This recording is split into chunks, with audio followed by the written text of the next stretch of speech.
internauta, amigos do nosso canal TV EBD, temos acompanhado a nossa escola bíblica, alguns comentários, também mensagens, estudos. Voltamos nós hoje aqui para tratarmos de um assunto importante, dando sequência ao estudo dos valores cristãos, enfrentando as questões morais do nosso tempo. Hoje nós vamos estar falando um pouquinho sobre a ética cristã, vícios e jogos. O que isso tem a ver com a vida espiritual, moral do cristianismo ou da pessoa que professa servir a Deus e até mesmo daqueles que não são evangélicos. Isso também interessa a você que não é cristão, você que tem nos acompanhado. Quando a gente vai falar de vícios e jogos, isso aí não interessa somente a classe chamada classe evangélica. Existem pessoas de boa fé, pessoas boas, pessoas que não são evangélicas, mas que também são defensores dessa boa causa e respeitam a família, respeitam os direitos morais, éticos da sociedade e não se envolve com o vício e com os jogos. Então, quando nós falamos de cristianismo, nós não estamos falando unicamente da religião evangélica, os chamados protestantes, mas o cristianismo em um contexto geral. Então hoje nós vamos estar abordando esse assunto. A leitura bíblica, ou o texto básico para o estudo e para o comentário da lição, se encontra em Provérbios capítulo 28, versículo de 1 a 10. O senhor pode examinar lá na sua Bíblia e encontrar lá esse texto bíblico. Provérbios capítulo 15, verso 16, diz assim, melhor é o pouco com o temor do Senhor do que um grande tesouro onde há equidade. Esse é o texto básico, textuário da nossa lição e estudo, né? Nós temos a chamada verdade prática, que é o tema praticamente central do estudo. Ele vai dizer mais ou menos assim: Deus não criou o ser humano para ser escravo dos vícios, nem dos jogos. Pois, segundo a palavra de Deus, Deus não pode ser dominado por coisa alguma. Ou seja, o cristão, a pessoa em si, não pode ser dominado por coisa alguma. Devemos sim ser dominado pelo Espírito Santo de Deus, independente da sua religião. É Deus que nos controla e não os vícios. E a pessoa que parte para o vício e para a jogatina, ele passa a ser controlado por esses vícios, né? Então, os vícios e jogos, hoje, no século XXI, eles estão atrelados, né, às doenças chamadas doença da ansiedade e a depressão. Então, o que leva a pessoa a determinados vícios e a determinadas práticas de jogos são a questão muito ligada à ansiedade. E, por fim, a depressão, que vai culminar praticamente a parte assumida do vício e dos jogos. Existe pelo menos dois tipos diferentes de vícios. Vícios a partir de hábitos, são hábitos que estão ligados à cultura e que eles podem passar a ser vícios também. Porém, são chamados de vícios não ruins. Nós vamos ver daqui a pouco que são vícios, vamos dizer assim, toleráveis, mas não são vícios prejudicial à saúde. E os vícios químicos, né? São as drogas, cigarro, a cocaína, maconha e assim por diante. Quanto aos jogos, também ele é um problema de saúde mental. A Organização Mundial da Saúde, que já estão classificando também os jogos como um problema de saúde mental. E existe dois tipos de jogos que nós precisamos analisar com muito cuidado. O primeiro é o que nós conhecemos ou chamamos de jogos de azar. Isso, obviamente, a igreja ela tem se oposta a isso, não tolera os jogos de azar. Os jogos de azar, nós temos aí uma série de jogos, né, que a pessoa investe para poder ter retorno fácil, e esse retorno, muitas das vezes, ele não vem. E a pessoa vai caindo na depressão e na ansiedade de ganhar, e ele vai se aprofundando cada vez mais. Tem pessoas que perdem tudo que tem, bens, jogando nesses jogos de azar, principalmente quando se trata de cassino. As pessoas entram no cassino e ali as apostas vão sendo cada vez mais atrativas e logo a pessoa se vê num beco sem saída. Esse caso já é caracterizado, ou pelo menos classificado pela a Organização Mundial da Saúde, como problema de saúde mental. Nós temos uma segunda classe de jogos que está sutilmente invadindo a vida das pessoas, principalmente da nossa juventude, e que já é um problema sério e entrou nos nossos lares sutilmente e nós não percebemos. E já temos grandes problemas, principalmente no desenvolvimento da consciência, da escolaridade, do aprendizado das crianças, que é o chamado de jogos eletrônicos ou famoso jogos virtual. Aquele que você joga através de videogame é aquele que você joga através do seu próprio celular. E um terceiro vício que já temos até clínica especializada para tratamento dessa área, são os vícios do uso do próprio aparelho do celular. Com a chegada dos smartphones, né, e hiperfone, etc., a facilidade de comunicação e o tempo que nós perdemos para nos comunicarmos, para nos atualizarmos com o chamado celular, a informação rápida na palma das nossas mãos, isso levou algumas pessoas a adoecer. Também já é um problema de ordem social, já é um problema de saúde mental, segundo alguns pesquisadores, segundo alguém que estuda sobre o assunto. O uso dos telefones, principalmente, ele está ligado muito àquilo que nós chamamos de hábitos. Existe o hábito, o vício e o que é cultura. Essas três coisas nós precisamos separar quando a gente vai levar para vícios e a questão de hábito e cultura. Os hábitos, praticamente, eles estão presentes 40%, em 40% do nosso tempo, ele é tomado pelos nossos hábitos, né? E segundo um pesquisador da Universidade Americana, de Duke, né?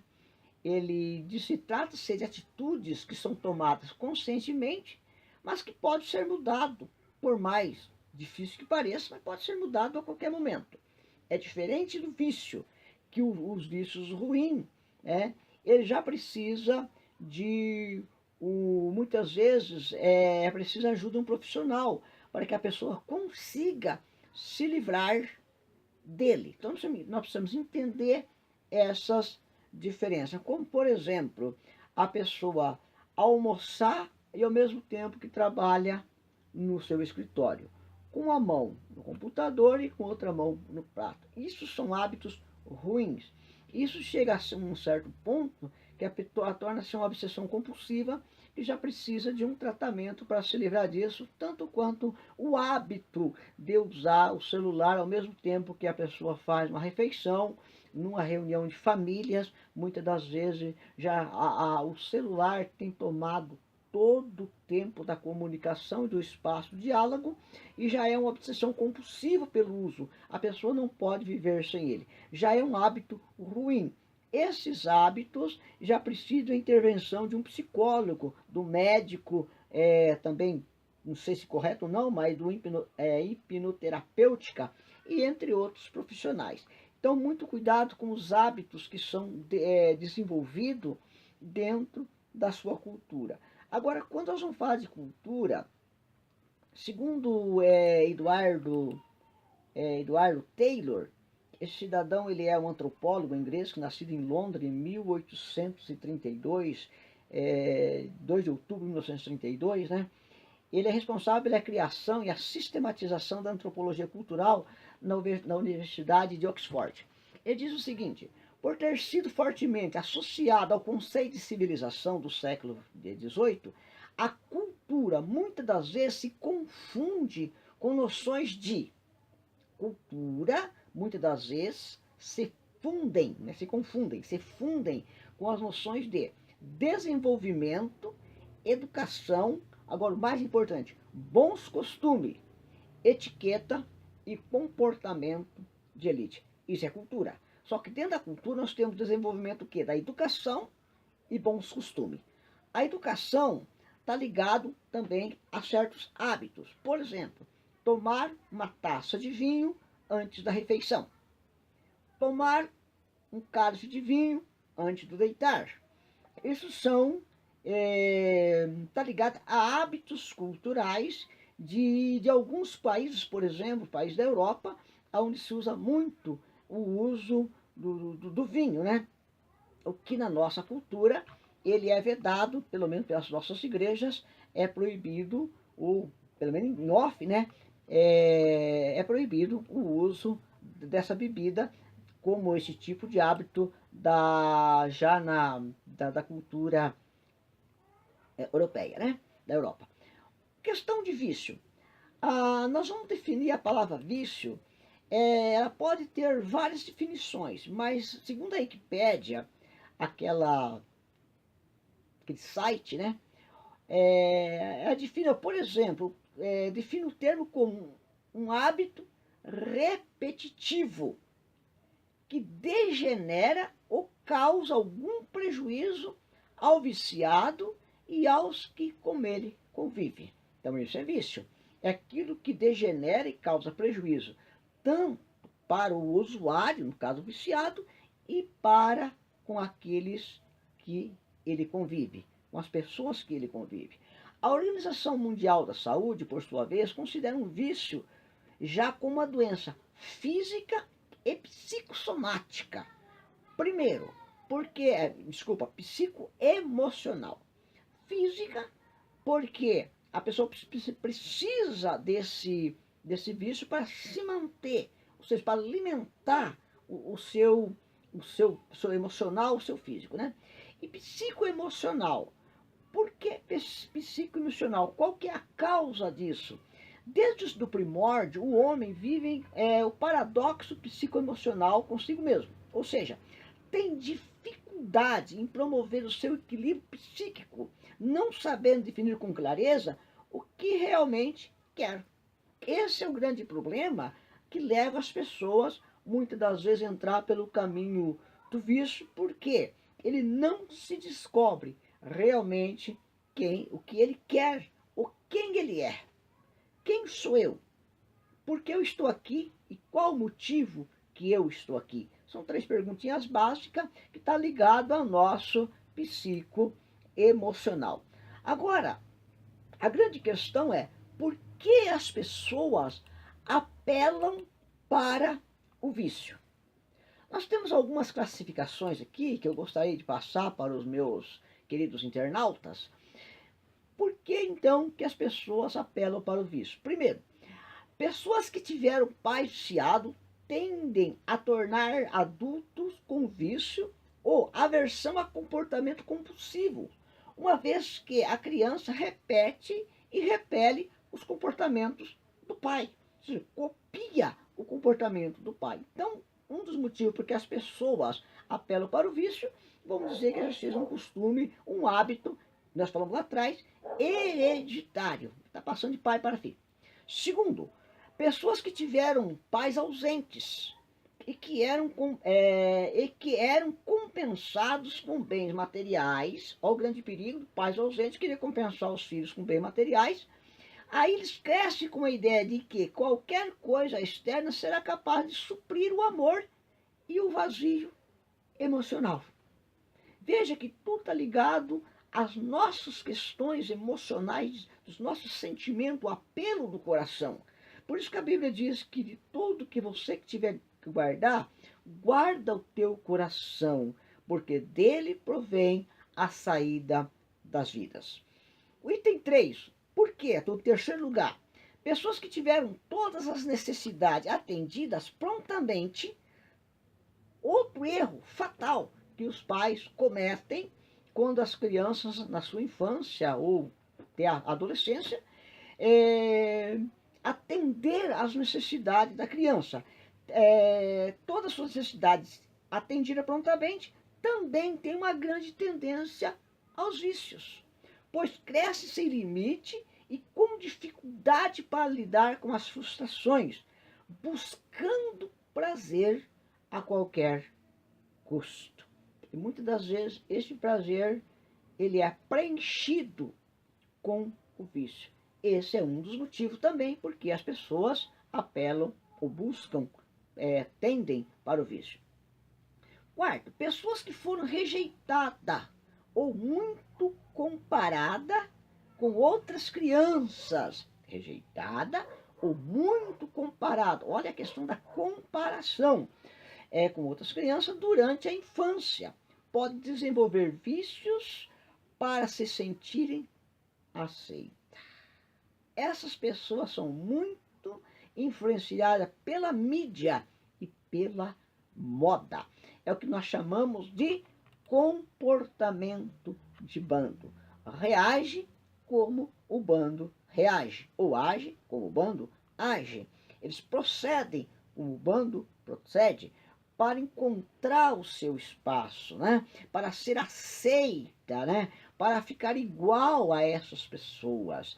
Em quinto lugar, pessoas que não têm inteligência emocional, não sabem como lidar com suas emoções, encontram nos vícios uma forma de fugir do seu mundo interior. Essas são, então, algumas causas por que as pessoas procuram o vício. Vício do alcoolismo, né? Nós temos aí que dentre os adultos que beberam, 53%, que já beberam, 53% consome álcool pelo menos uma vez por semana. Esse é dado de 2012, que já está bem atualizado, né? Desatualizado. Em 2006, a proporção era de 42, 11 pontos percentuais a menos. A idade em que esses brasileiros experimentaram bebida pela primeira vez está começando a mudar, né? Aí você pode procurar essas informações e alguma coisa mais também para o seu conhecimento ou para a sua edificação. A nossa missão vai falar do pecado do alcoolismo. Por que o álcool ele é pecado? O álcool é uma droga capaz de modificar o funcionamento do organismo, inclusive do cérebro. Ou seja, ele altera o raciocínio. A pessoa tem perca de motivações para fazer o que é certo e o que é errado. E Oséias, no capítulo 4, verso 11, ele vai nos dar um parecer, vai nos enxertar aqui um conhecimento nesse texto bíblico. Diz o seguinte: a prostituição ao vinho velho e ao novo, o que prejudica o discernimento do meu povo. Então, por que o álcool ele é pecado? Porque o álcool ele tira o raciocínio da pessoa. Nós temos visto família inteira destruído pelo álcool, pela bebida forte. A gente fala o álcool, mas no álcool tem o álcool está na cerveja, está no vinho, no uísque, na vodka, enfim, em tudo que se envolve a questão do álcool. A gente classifica como chamado de bebida forte, né? Tudo aquilo que contém álcool. Por isso falamos de alcoolismo. Então, essa é a razão porque a Bíblia ela condena o álcool, porque ele tira o discernimento da pessoa e a pessoa perde, né? Tem aquela perca de motivação para fazer o que é certo. Geralmente a pessoa fica alegre, passada, e esse é o grande problema. Aí ainda dá mais a questão, hoje nós temos muita questão do bafômetro nas estradas, porque o álcool ele abre um espaço que não existe. Você enxerga o alcoolizado, a pessoa que bebeu, o bêbado, ele enxerga um espaço maior do que o espaço real. E é onde acontece os muitos acidentes, tirando vidas de si próprio, como vidas de terceiro que não tem nada a ver com o viciado, no caso da bebida forte, o álcool. Vamos ter aqui um passar de relance o que diz o psiquiatra Sérgio Nacastre, do Hospital Israelita de Albert Stein. Ele diz o seguinte, olha, de acordo com ele, quase meio século depois que a Organização Mundial da Saúde assumiu o uso, assumiu o uso abusivo do álcool como doença, a questão continua a ser um dos mais graves problemas de saúde pública do Brasil.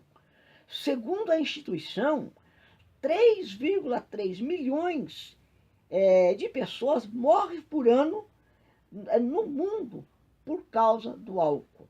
3,3 milhões de pessoas morrem por ano no mundo por causa do álcool.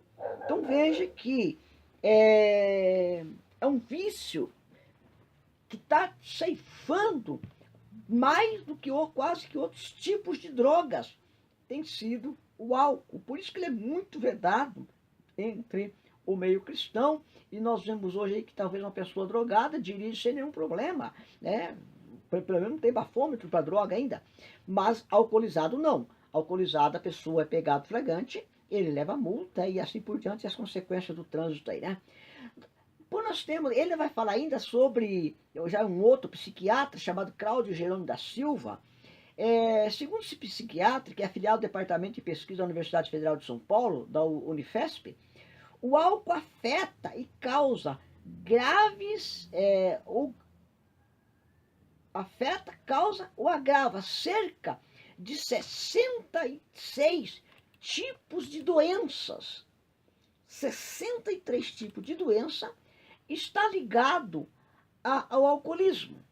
E a grande pergunta que nós não se cala, e que eu fiz para mim, e certamente você, internauta, ao me ouvir, está fazendo a pergunta, o que a igreja tem feito em prol dessa sociedade bêbada? Como nós, cristãos, estamos comportando, o que estamos fazendo? Qual é a prevenção que a igreja está tendo, promovendo em relação ao consumo do alcoolismo? John Wesley, que é o fundador do metodismo no século XVIII, ele foi um defensor do combate ao álcool como bebida, né? E o pastor titular da Igreja Metodista Central de Luanda, na Angola, Adilson de Almeida, ele reafirma esse compromisso e ele diz o seguinte: as igrejas deveriam ter um papel importante na sociedade, sobretudo o uso excessivo de bebidas alcoólicas. A igreja deve ter um papel importante na sociedade, sobretudo no uso excessivo de bebidas alcoólicas. A declaração foi feita em Angola, através do jornal Press, sobre as consequências do alcoolismo no futuro da sociedade. Porque quanto mais pessoas depressivas, mais as pessoas têm a tendência de ser consumidor ou consumista do álcool, né? Então, em continuação, o pastor defendeu ainda que as congregações religiosas devem se unir cada vez mais a tal ponto de combater o consumo excessivo de bebidas alcoólicas por parte dos jovens. Quando a gente fala da igreja como agente modificador da sociedade, não vamos apenas se restringir ao álcool, mas também a prevenção contra as demais drogas, contra os demais usos de tudo aquilo que é vício. No caso, nós falamos há pouco sobre os smartphones, os telefones, que está se tornando vício, os vícios dos jogos e assim por diante. A igreja precisa trabalhar esses conceitos na vida dos nossos jovens, da nossa mocidade e até mesmo em alguns aí da terceira idade que também já está se envolvendo com esse tipo de coisa. A igrejas intervém como mobilizadoras das populações e pode ajudar a banir esse mal que assola o país. Isso aqui está no site Depois você pode entrar na minha aula, que vai estar no meu blog, e você pegar o site, se aprofundar um pouquinho mais nessa pesquisa, né?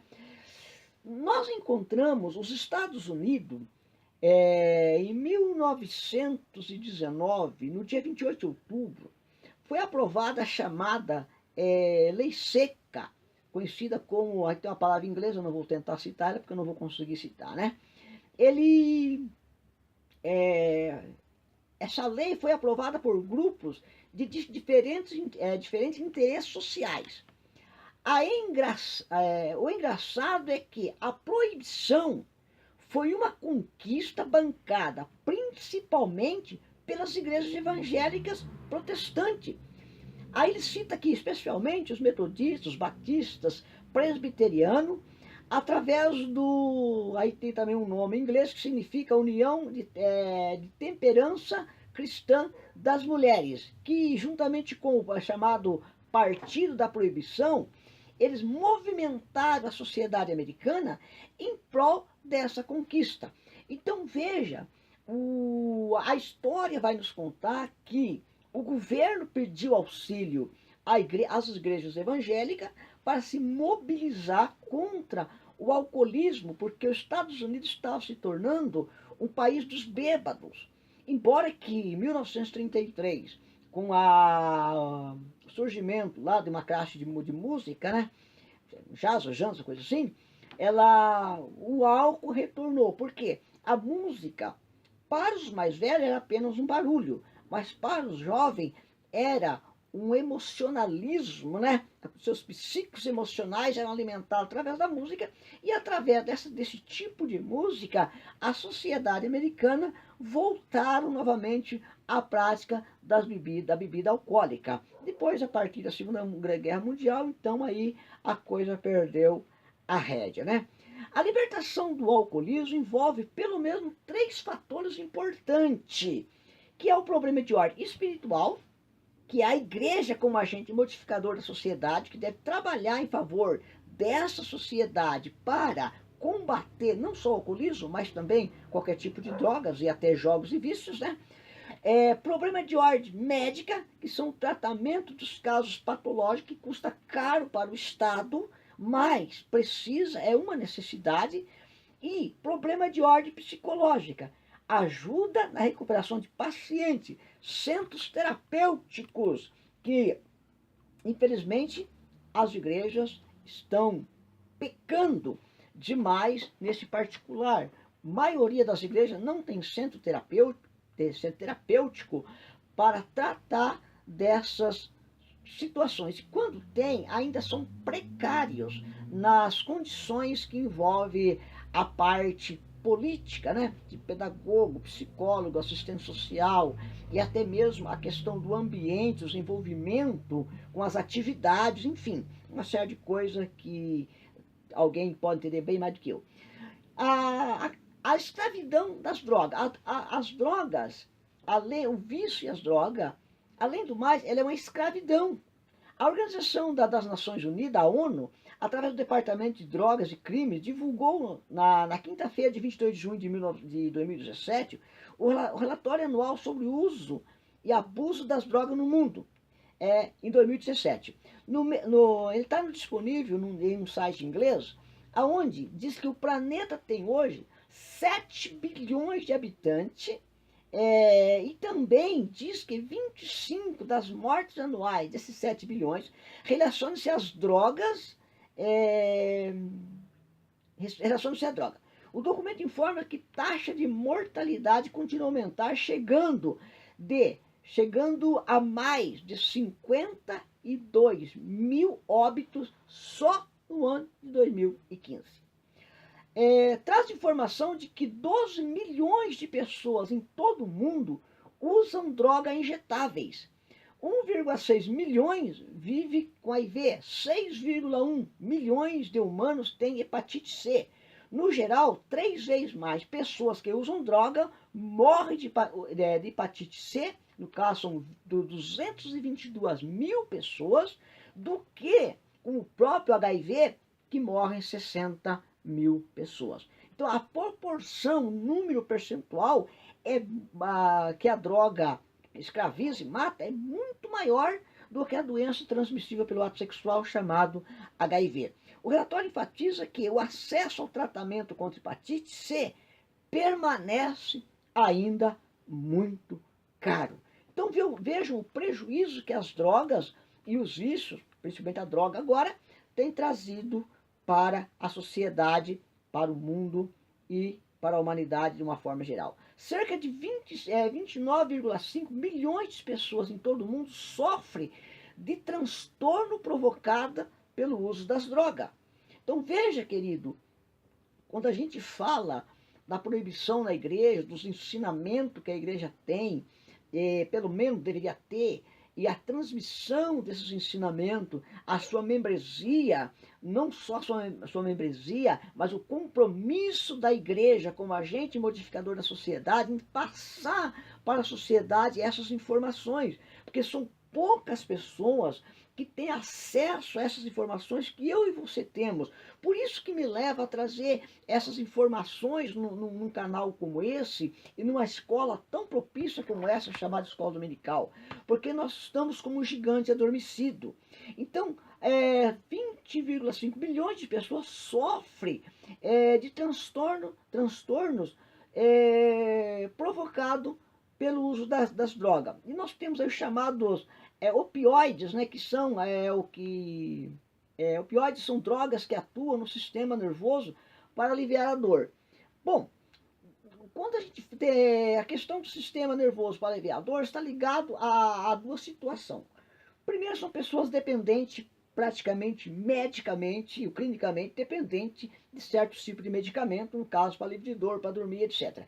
Mas o grande problema são aqueles que usam a droga como um anestésico para alívio das suas dores emocionais. Aqueles que sofrem de certas emoções, abandono, conforme nós estudamos lá atrás, o que leva uma pessoa a buscar pelo vício, né? Então são curas de dores emocionais, até por que não dizer curas de dores espirituais, trauma do passado, enfim, uma série de coisas que está ligado a esse grupo de opioides, né? Que são classificados como dois tipos de doenças patológicas, doenças emocionais e psicológicas, né? Então, o relatório da Mundial sobre droga de 2017, segundo o jornal Unidoc, né? É um jornal que fala que você encontra na internet. Mas o que a Bíblia fala sobre as drogas? A Bíblia diretamente, a Bíblia não fala droga X, droga B, é pecado, faz mal. A Bíblia, ela fala indiretamente sobre as drogas. Diz que devemos evitar substâncias que alteram o nosso raciocínio, conforme falei de Oséias 4, né? E o nosso comportamento. Nós devemos ser sóbrios e ter controle sobre aquilo que dissemos e fazemos. Quando uma pessoa se droga, afeta a sua mente e leva a comportamentos destrutivos, maus para a saúde e para o seu relacionamento. Então a Bíblia fala indiretamente sobre o uso, sobre o problema ofensivo e os prejuízos que o vício e a droga pode causar para um dependente. Alguns efeitos das drogas são doenças psiquiátricas, no caso do coração, fígado, respiratório, doença do sistema nervoso. Então, nós precisamos tomar conta do nosso corpo para que isso não venha tomar conta da nossa vida. E 1 Coríntios capítulo 6, versos 19 a 20, nós temos o texto bíblico que vai dizer: acaso não sabe que o corpo de vocês é santuário do Espírito Santo, que habita em você, que lhe foi dado por Deus, e que vocês não são de si mesmo? Vocês foram comprados por alto preço, portanto, glorifique a Deus com o corpo de vocês. Então, nosso corpo foi feito templo do Espírito Santo para glorificar a Deus e não para estar a serviço e a escravo dos do vício e da droga.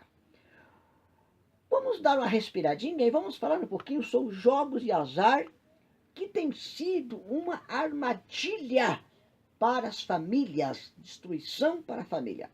Um dos novos problemas de saúde mental que nós já falamos também é os jogos. Está dentro do quadro de saúde mental. O jogo pode facilmente mudar de um simples jogo de brincadeira para um problema mais sério. Foi o que nós falamos dos jogos eletrônicos, jogos virtuais e o uso dos aparelhos celulares. Quase se torna um problema que é chamado de ludomania. O que é ludomania? Em psicologia, é o impulso descontrolado para jogar, o vício dos jogos. Então, ludomania, né? É um descontrole, é um impulso descontrolado para jogar ou ter o vício do jogo. A família é prejudicada quando tem um jogador compulsivo no seu meio. Tem pessoa, conta-se uma história, eu não vou citar nome, mas de uma pessoa que saiu para comprar um medicamento para a esposa que estava doente. Ele saiu a cavalo, no sítio, na fazenda, e ele voltou 3 dias depois. Saiu para comprar um medicamento para a esposa que estava doente, voltou 3 dias depois e sem o cavalo. Ele perdeu até o cavalo no jogo. Então veja, meus queridos, quando a questão aqui do prejuízo que a família tem quando tem um jogador compulsivo no seu meio. O jogador é como um rolista. O rolista também é um vício. Desculpa-me, senhoras e senhores, você que gosta de fazer rolo, mas infelizmente essa é a grande verdade. Tem pessoas que tem dia que tem que trocar uma galinha pelo um ovo pela galinha, porque senão ele não está satisfeito. Ele é compulsivo em fazer rolo. É um vício também, porém já é um vício mais moderado, um vício não é tratado muito como doença psicoemocional, mas também está classificado dentro das minhas pesquisas, para a minha matéria das pós-graduação e mestrado. A gente tem pesquisado sobre isso e tem trazido essas informações de levinha, mas ela é bastante, até um ponto até tolerante no nosso meio. Qual que é a ilusão, então, dos jogos? É o ganho fácil. Ganhar dinheiro fácil, sem esforço. E a Bíblia diz que nós vamos trabalhar com as nossas próprias mãos para não viver do suor do seu irmão. E o jogo é viver no suor de outro irmão, porque todos jogam e um ganha. Jogam na expectativa de tirar sorte grande, ou de ter uma sorte grande. E a pessoa vai se envolvendo, vai se envolvendo. Hoje ele joga R$10, amanhã joga 20, joga 30, 40, 50. Quando vê, ele está jogando a sua casa, o seu carro, enfim, está jogando tudo. O jogador se torna compulsivo e endividam-se e arruína a vida da família. Então veja que os jogos eu classificaria quase que pior do que o próprio vício da droga e da bebida. Apesar que algumas drogas, elas são altamente ofensivas, né? É indiscutível falar sobre isso. Mas os jogos, ele é sutil, ele entra mais, vamos dizer assim, desapercebido da família. O provérbio vai dizer que apanhai-me as raposas e as raposinhas que faz mal à vinha, a nossa vinha, porque a nossa vinha está em flor. Quais são as raposinhas? São os pequenos problemas, aquilo que a gente não percebe.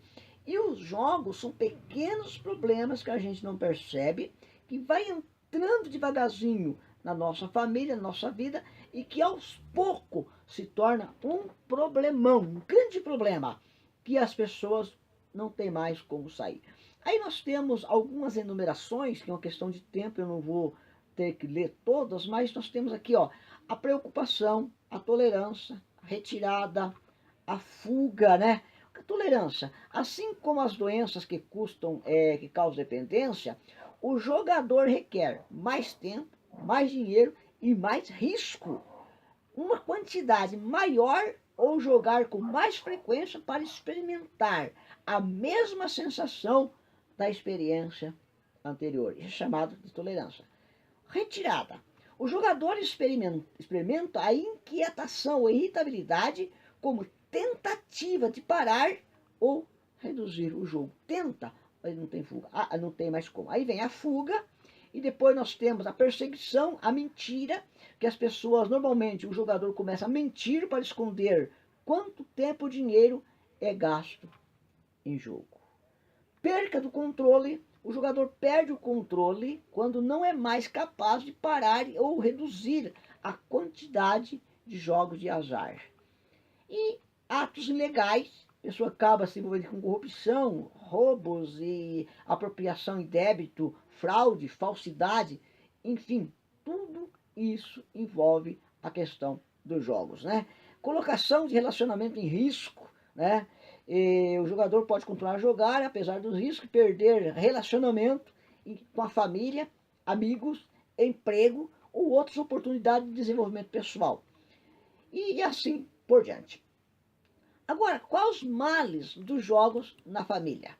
Primeiro, o excesso de jogos de azar muitas vezes causa uma multiplicidade de sintomas emocionais, incluindo ansiedade, depressão e até pensamento e tendência a suicídio.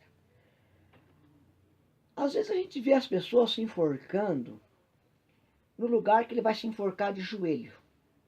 Parece incrível, mas a pessoa às vezes morre de joelho. Morreu orando não, ele se ajoelhou para que fosse enforcado. E fica uma incógnita, uma pergunta no ar. Por que a pessoa fez isso? Famílias inteiras choram, mães choram, irmãos choram, família inteira chora. E busca uma resposta para essa atitude. E às vezes, meus queridos, a situação ou o problema, essa fuga, porque o suicida, ele não quer morrer. O suicida, ele quer matar quem está matando ele. Nesse caso, são os males dos jogos. Às vezes a pessoa já está no ato compulsivo da jogatina. Como nós dissemos lá atrás, a mentira. O tempo que ele passa jogando e o quanto ele gasta. Chega um momento insuportável dessa situação que ele tem tendência a suicídio. Quando a tendência a suicídio, ainda há tratamento. Mas quando a pessoa se auto-executa, não tem mais o que fazer. Em situação extrema, esse pensamento pode levar o jogador a fazer uma tentativa de acabar com a sua própria vida. Perder tudo para o jogo é devastador e deixa muitas pessoas se sentindo completamente sem esperança, podendo destruir família inteira no caminho. Então veja que não é só as drogas, só o vício que é um problema da sociedade, que é um problema para a igreja resolver. É um problema que está lá dentro da família, que precisa, a igreja precisa, o agente modificador da sociedade, que está ligada à família, são os dois agentes, a família e a igreja, precisa estar atenta ao primeiro momento de alteração de comportamento de um membro, ou até mesmo de um pastor. Temos visto aí alguns pastores se suicidando, coisa absurda, e a gente não tem explicação para certos fatos. Claro que nós vamos pesquisar, estudar e procurar a fundo, nós vamos encontrar uma resposta. Mas poucos são as pessoas que fazem isso. Consequência para a saúde. O viciado em jogo pode causar depressão, ansiedade e provocar tendência de auto se prejudicar. Diversos sinais físicos podem ser observados. A depressão, a ansiedade, às vezes privação de sono, ou pode resultar em pele pálida, ganho de peso, perda de peso, acne, olheira e olheira sobre os olhos. Veja aqui quais são as consequências, sintomas. Olha aqui, ó. Pessoa, privação de sono, não dorme mais. Pele pálida, ganho peso ou perda de peso. Tudo isso está relacionado às questões dos jogos na saúde da pessoa e na saúde também da família, porque a família também é prejudicada com essas consequências da questão de saúde. A família também fica doente. A igreja tem um papel fundamental, através da ministração da doce e santa palavra do Senhor. Esse manual, essa bússola que nós encontramos solução para todos os problemas, ela tem a resposta, ela tem o psicólogo, ela tem o antidepressivo, ela tem o remédio certo para essas doenças que a sociedade não tem. O mundo moderno não tem, mas a igreja não modernizada, mas a igreja que vive na modernidade, ela tem a resposta certa, o antídoto certo. Precisamos mobilizar a igreja contra ou na prevenção dessas consequências que os jogos e o vício têm trazido para a nossa sociedade em pleno século XXI. A grande pergunta é um cristão jogar jogos de vídeo é pecado? Não está no contexto da lição, mas eu achei por bem por aqui. Observe o seguinte, Deus nos dá alegria através de trabalho, de descanso. Eclesiastes 5,19, Mateus 11, 28 e 29, nós temos também Colossenses capítulo 3, versículos 23 e 24. Agora, nós precisamos encontrar esse equilíbrio entre trabalho e recreação. Nós precisamos das duas coisas. O trabalho para nos sustentar, nos autossustentar e sustentar a nossa família, e precisamos de recreação. Existem alguns tipos de recreação, são esportes. Muitos têm tido, por exemplo, o futebol, o basquete, o voleibol como jogo. Na verdade, nós chamamos de jogo, mas isso é um atletismo apoiado por sociedades, no caso, por colégios, enfim, algumas entidades ligadas ao esporte. E que faz bem para a saúde. Não estamos aqui defendendo que o futebol deve ser praticado, ou que o basquete, o voleibol, outros tipos de jogos recreativos, seja enquadrado ou apoiado pela igreja. Nós estamos fazendo aqui uma colocação das questões, das questões recreativas. Esses jogos são chamados de jogos recreativos e não são causadores ou dependências, no caso de outros tipos de jogos de azar. Então nós precisamos entender o que é jogos recreativos e o que é jogos prejudicial à saúde. No entanto, quando reservamos tempo para relaxar, como fez Jesus em Mateus 6,31, devemos encontrar uma atividade que nos edifica. Então, qual é a pergunta? Esse jogo recreativo, essa atividade recreativa, está me edificando? Vou passear, vou andar no bosque, ou vou bater uma bolinha com os meus amigos, com meus colegas. Está me edificando em alguma coisa? O que está me promovendo de saúde física e mental?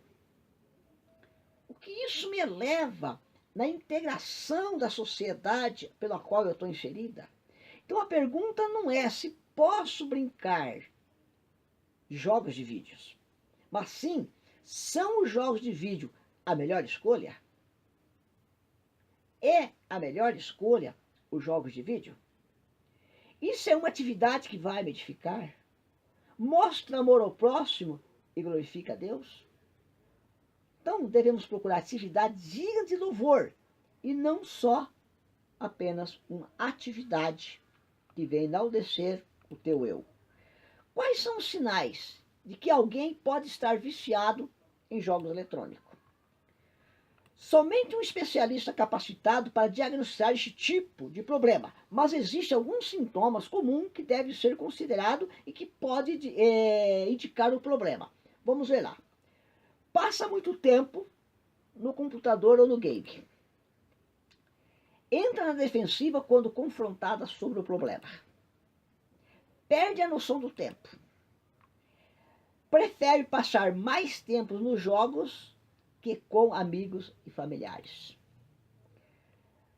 Perde o interesse de atividades que antes eram importantes. Torna-se socialmente isolado, irritável ou rabugento. Palavra meio cruel, né? Estabelece uma nova vida social, apenas com amigos online. Foi o que eu falei agora há pouco sobre os smartphones. Negligencia trabalhos escolares e sofre para conseguir boas notas nas escolas. Gasta dinheiro em atividades inexplicáveis. Tenta esconder que passou algum tempo jogando. Então nós temos aí os sinais de alguém que pode estar viciado em jogos eletrônicos. Então nós precisamos aqui uma educação, uma conscientização, uma mobilização da igreja nas questões dos jogos de vídeo. E eu até hoje, foram poucos estudos de ensinamento que eu tenho visto sobre isso. E gostaria de ministrar e falar sobre essas consequências. O que falar dos vícios em celular? O uso do celular já é tido como vício e uma droga eletrônica que leva o usuário a se tornar dependente dele 24 horas por dia. Veja que já é um problema de saúde pública. Já está sendo um problema de saúde a questão do uso dos celulares demasiadamente, descontroladamente, ao ponto da pessoa não ter mais controle, não conseguir viver mais sem os celulares. Vivamos uma vida sóbria, honesta e fiel a Deus. Vida sóbria, honesta e fiel a Deus. E quais são as bênçãos da sobriedade? É ter uma vida equilibrada. Sobriedade é uma questão de honra. Para essas pessoas, optar por sobriedade é mais do que uma questão de honra. É um motivo para conquistar a vida. As pessoas envolvidas na dependência química vivem também outras dificuldades que refletem o seu caráter. Sua autoestima praticamente desaparece. Não tem sobriedade, não tem honestidade e muito menos fidelidade. Em muitas ocasiões, até mesmo, os cuidados com a higiene pessoal fica deficiente. É preocupante constatar o quão fácil é para alguém se tornar vítima de um vício, mesmo sendo em situação tão delicada de se resolver. Às vezes as pessoas, fingindo não ter problema, fogem da sua própria realidade, desviando-se da responsabilidade, afogando o seu próprio estado de lucidez. A essa altura, a pessoa perdeu toda a sua sobriedade e perde a bênção de ter uma vida equilibrada e perde a oportunidade de ter uma vida de honra e de edificação na presença de Deus. Questão da honestidade e da fidelidade. Uma pessoa honesta não explora o seu próximo, mas conduz seus negócios temente ao Senhor. Salmo 112, versículo 1 a 15. Eu queria abrir um parênteses aqui para falar, como eu falei lá atrás, sobre o vício dos jogos e sobre os vícios dos rolistas. Pessoas que fazem rolo ou fazem negócio com usúria, empresta com algemas e assim por diante. A grande questão do rolista hoje é não assumir o prejuízo. Nós temos pessoas que são tão desonestas nos seus negócios, tão viciadas em fazer negócios desonestos, que ela explora o seu próximo. Presta, paga com cheque sem fundo, vende carros com motores estragados, fazem negócios de risco e não assume os riscos. Larga o irmão, como se diz, em maus lençóis, prejudica a sua imagem e a imagem da sociedade cristã, chamada igreja, aonde ele vive, e ele perde a credibilidade perante a sociedade. Então, honestidade e fidelidade são incompatíveis com um viciado e um jogador. As duas coisas são antagônicas. Não pode haver honestidade e fidelidade, onde há vícios e jogos. Então nós precisamos ter cuidado, porque vício não é só aquele que embebeda ou que usa droga. Vício pode estar ligado aos nossos hábitos, até mesmo de negócios que nós fazemos, extorquimos, prejudicamos o nosso semelhante e não assumimos esse risco. Isso é uma questão também ligada a vícios. Gostaria que você pesquisasse sobre isso, vá a fundo e você certamente, se tiver esse costume, vai mudar o seu estilo de vida, a sua maneira de pensar e de proceder. O verdadeiro cristão não busca amparo na sorte, mas provê para si e sua família por meio de trabalho honesto e com suor do seu rosto.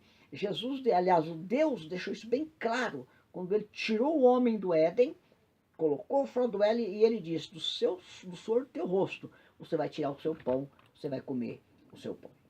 E ao terminarmos essa nossa palestra, nossa conversa, nós queremos concluir que, seja qual for o tipo de vício ou jogos, ambos não combinam com uma vida santa e irrepreensível diante de Deus. Como eu disse, são antagônicos. Temos que preservar o templo do Espírito Santo, que é o nosso corpo, conforme o Coríntios nos deixou bem claro nos textos anteriores que nós lemos.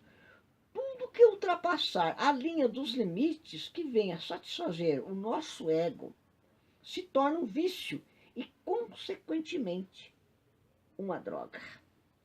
Não deixemos ser dominados pelo vício jogos, mas sim por uma vida controlada pelo Espírito Santo.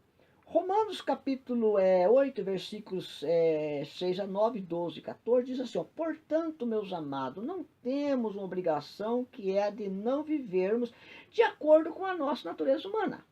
Porque se vocês vivem de acordo com a natureza humana, morrerão espiritualmente. Mas se pelo Espírito de Deus vocês matarem as suas ações pecaminosas, vocês viverão espiritualmente. Pois aqueles que são guiados pelo Espírito de Deus são filhos de Deus.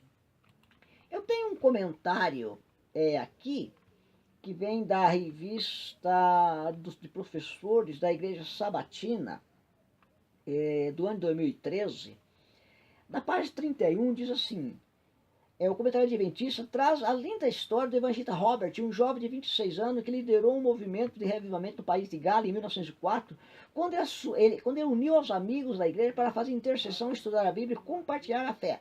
O comentário diz, em resposta ao Espírito Santo que foi derramado, vidas foram transformadas. Em 6 meses houve 100.000 conversões no pequeno país de Gales. Os resultados desse avivamento foram vistos em todo o país durante todos os dias. Milhares de pessoas aglomeraram nas igrejas para orar.